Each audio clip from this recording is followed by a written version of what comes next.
क्या आप ऐसे इन्वेस्टमेंट्स देख रहे हैं जो म्यूचुअल फंड्स और स्टॉक्स का मिक्स हो?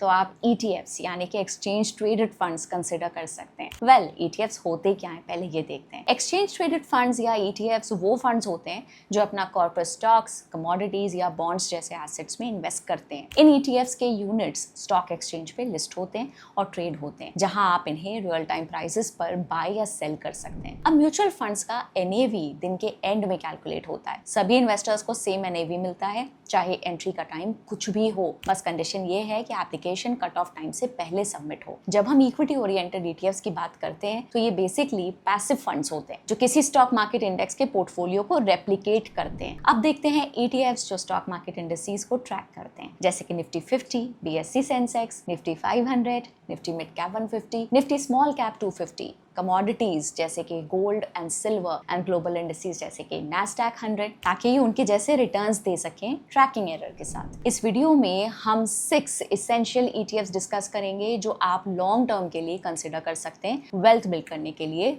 Over time.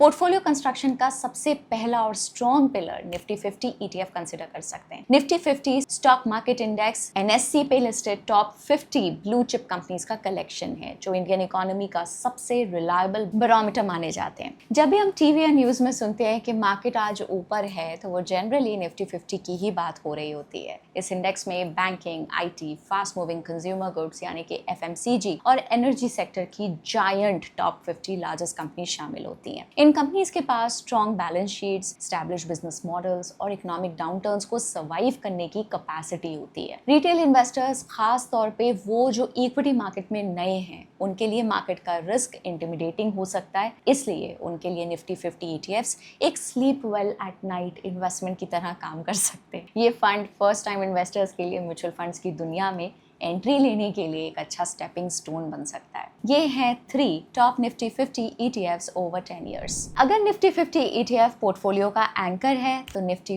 500 या BSE 500 ETFs उस पोर्टफोलियो का एक्सपेंसिव सेल हैं जो हर तरह की हवा को पकड़ने की कैपेसिटी रखते हैं। सिर्फ टॉप 50 कंपनीज पर रुक जाना उन इन्वेस्टर्स के लिए एक मिस्ड अपॉर्चुनिटी हो सकती है जो इंडिया की true deep rooted economic growth को कैप्चर करना चाहते हैं। निफ्टी 500 या BSE 500 ETFs इन्वेस्टर्स को इंडिया की टॉप 500 कंपनीज का एक्सपोजर देते हैं, जिसमें 100 लार्ज कैप, 150 मिड कैप और 250 स्मॉल कैप कंपनीज एक ही अम्ब्रेला के अंदर शामिल होती हैं। ये सिंगल इंडेक्स NSE या BSE पर लिस्टेड टोटल मार्केट कैपिटलाइजेशन का 95% से ज्यादा हिस्सा कवर कर लेता है। निफ्टी 500 या BSE 500 ETF का सबसे बड़ा स्ट्रेंथ इसका ब्रॉड बेस्ड डाइवर्सिफिकेशन है। जैसे कि पहले बताया गया, निफ्टी 50 में टॉप 10 कंपनीज का डोमिनेशन लगभग 56% होता है। वहीं दूसरी तरफ निफ्टी 500 या BSE 500 ETFs में ये टॉप 10 कंपनी सिर्फ 32.5% वेटेज होल्ड करती हैं। ये massive reduction in concentration risk investor को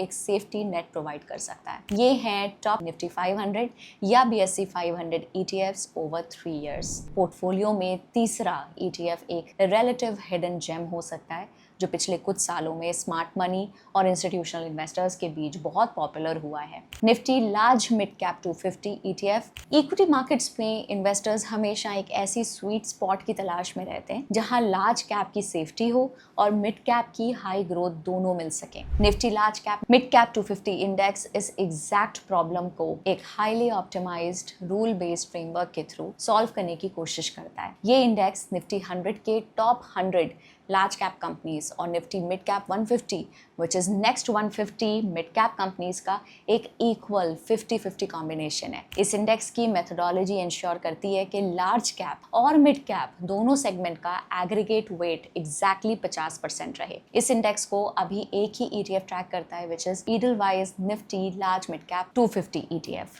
ये ETF अभी सितंबर 25 में ही लॉन्च हुआ था, तो इसका लॉन्ग टर्म डेटा अभी अवेलेबल नहीं है। अब चलिए Nifty large mid cap 250 index की परफॉर्मेंस को देखते हैं और इसे निफ्टी 100 इंडेक्स के साथ कंपेयर करते हैं। इसने 1 और 5 साल में निफ्टी 100 इंडेक्स को आउट परफॉर्म किया है। वेल्थ क्रिएशन की इस जर्नी में चौथा ETF उन इन्वेस्टर्स के लिए डिजाइन किया गया है जो अग्रेसिव ग्रोथ सीख कर रहे हैं और लॉन्ग टर्म होराइजन के साथ हाई वॉलेटिलिटी को बेयर कर सकते हैं। निफ्टी स्मॉल कैप 250 ETF एक प्योर अल्फा जनरेटर ETF हो सकता है। ये इंडेक्स निफ्टी 500 के बॉटम हाफ को रिप्रेजेंट करता है, यानी कि वो 250 कंपनीज जो मार्केट कैपिटलाइजेशन रैंकिंग में 251 से लेके 500 तक आती हैं। हालांकि इन 250 कंपनीज का टोटल मार्केट कैपिटलाइजेशन NSE के फ्री फ्लोट मार्केट कैपिटलाइजेशन का सिर्फ 5.2% हिस्सा है, लेकिन यही वो सेगमेंट है जहां कल के मिड कैप्स और लार्ज कैप प्रेजेंट होते हैं। स्मॉल कैप इन्वेस्टिंग का नेचर इनहेरेंटली हाई रिस्क और हाई रिवॉर्ड होता है।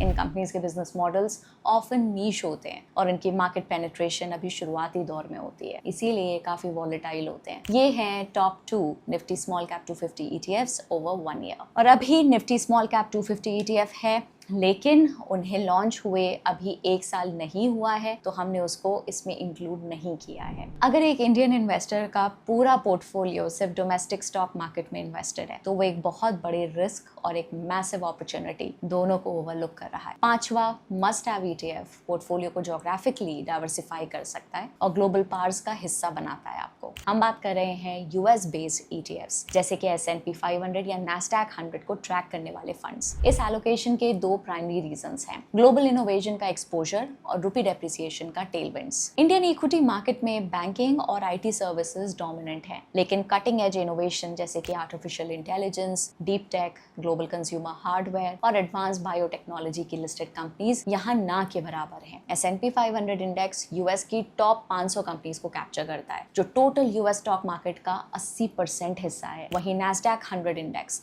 टेक्नोलॉजी हैवी है, जिसमें ग्लोबल जायंट्स जैसे कि Apple, Microsoft, Nvidia, Amazon, Meta, alphabet और टेस्ला शामिल हैं। इन मैग्निफिसेंट 7 कंपनीज का NASDAQ 100 में 62.3% और S&P 500 में 33.8% वेटेज है। लेकिन इंडियन इन्वेस्टर्स के लिए US ETFs का सबसे बड़ा benefit US stock market returns नहीं, बल्कि करेंसी एक्सचेंज रेट का डबल इंजन है। हिस्टोरिकल फाइनेंशियल डेटा एनालिसिस एक अनअवॉइडेबल ट्रूथ सामने लाता है। रुपी US डॉलर के मुकाबले लगभग हर 10 साल में अपनी वैल्यू का 40% लूज करता है। अगर हम नंबर्स देखें तो 2010 में ये 45 हुआ, 2022 में ये 74.5 हुआ और अब ये 96 की रेंज तक पहुंच गया है। जब एक इंडियन इन्वेस्टर US ETFs में पैसा लगाता है, तो उसका फाइनल रिटर्न एक सिंपल इक्वेशन पे डिपेंड करता है, US मार्केट रिटर्न प्लस रुपी डेप्रिसिएशन गेन। सपोज S&P 500 एक साल में 10% रिटर्न्स देता है, हर उसी साल इंडियन रुपी USD के मुकाबले 4% एप्रिशिएट हो जाता है, तो इंडियन इन्वेस्टर को INR टर्म्स में लगभग 14% का एब्सोल्यूट रिटर्न मिल सकता है। ये मैकेनिज्म सिर्फ रिटर्न्स को बूस्ट नहीं करता, बल्कि पोर्टफोलियो की ग्लोबल परचेजिंग पावर को प्रिजर्व करके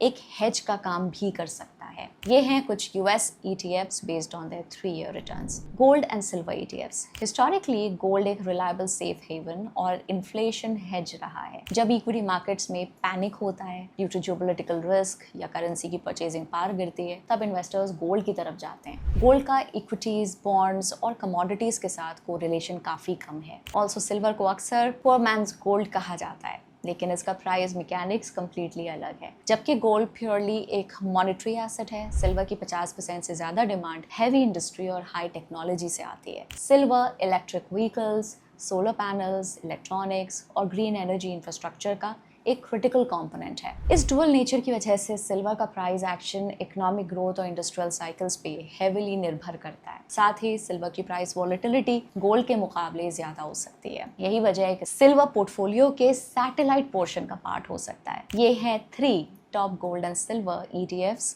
बेस्ड ऑन 1 ईयर रिटर्न्स। और अब हम आ गए हैं इस वीडियो के एंड पे। ETFs long term wealth create करने का एक अच्छा टूल हो सकते हैं, लेकिन किसी भी ETF में इन्वेस्ट करने से पहले आपको इन 3 टेक्निकल फैक्टर्स पे जरूर ध्यान देना चाहिए। Tracking error. ETF का मोटिव अपने अंडरलाइंग इंडेक्स को फॉलो करना होता है, लेकिन फीस यानी कि एक्सपेंस रेशियो और ट्रांजैक्शन कॉस्ट की वजह से रिटर्न्स में थोड़ा फर्क आ जाता है। इसलिए जिस ETF का ट्रैकिंग एरर सबसे कम है, वही सबसे बेस्ट माना जाता है, क्योंकि वो अपने इंडेक्स को एक्यूरेटली फॉलो कर रहा है। AUM। ज़्यादा AUM वाले ETFs में लिक्विडिटी अच्छी होती है। इसका मतलब है कि जब आप बेचना चाहें तो आपको मार्केट में ईजिली बायर्स मिल जाएंगे और इम्पैक्ट कॉस्ट यानी कि प्राइस का बड़ा गैप कम लगेगा। Expense ratio. ETF में इन्वेस्ट करने का सबसे बड़ा फायदा है इसकी कम कॉस्ट, इसलिए हमेशा लो एक्सपेंस रेशियो वाले ETF चुनें, क्योंकि लॉन्ग टर्म में 0.1% का छोटा सा डिफरेंस भी आपके फाइनल कॉर्पस में बड़ा डिफरेंस क्रिएट कर सकता है। डिफरेंट ETF टाइप्स पे टैक्सेशन भी डिफरेंट होता है। ETF पे टैक्सेशन को समझने के लिए आप हमारा ये वीडियो देख सकते हैं। किसी भी ETF में अपने रिस्क एपेटाइट और फाइनेंशियल गोल्स के हिसाब से ही इन्वेस्ट करें। मैं आपसे मिलती हूँ अगले वीडियो में। Till then, bye bye, happy investing.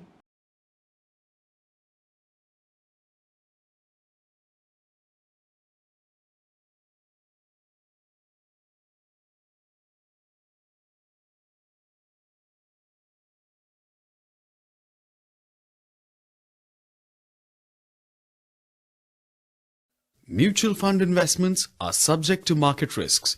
Read all scheme-related documents carefully.